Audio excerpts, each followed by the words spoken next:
increasing housing shortage in South Africa, in the city of Johannesburg has eventually forced thousands of people to look for alternative places to live in such abandoned buildings. Now, this situation is set to be triggered by the soaring rent prices in the city, leaving many of the residents with little or no choice but to look for other options. Details in this report. Johannesburg, Africa's richest city, faces a chronic shortage of affordable housing. The crisis was laid bare last year when more than 70 people were killed in a harrowing fire that engulfed a hijacked building.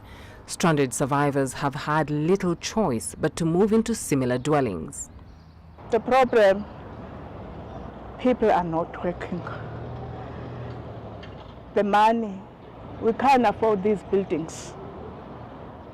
Because now when you plan something or working, it's like you are working for the buildings now. You can't eat, you can't save, you can't do nothing. But that place where I'm staying now, it's not a good place. It's still bad, but at least there's a shelter.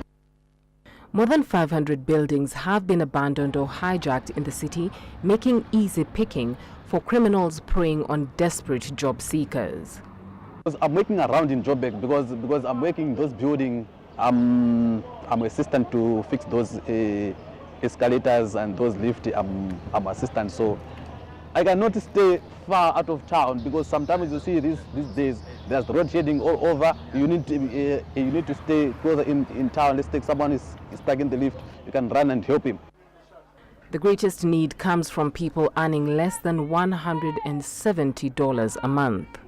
The city has reinforced in some ways apartheid spatial architecture by putting people on the periphery of cities. This is where housing is often offered. But we've also seen an intense privatization of what is essentially public space. So nobody chooses to live in dangerous housing. But we do know that, again, to access economic opportunities, to access certain basic amenities, people have to make do with makeshift housing inside the city center. Meanwhile, private developers say their hands are tied. Affordable housing, it's no longer easy for us as a private investors. Why?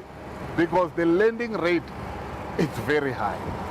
Now, as an investor, then you got a property or a building that you still need to maintain, you still need to secure it, you still need to pay the rates. The crisis runs deeper across South Africa. Hope brought by democracy 30 years ago has slowly faded for the urban poor. While the census shows slow strides are being made in the provisions of dwellings and basic services, nationally, 3.5 million are still on the waiting list for state housing.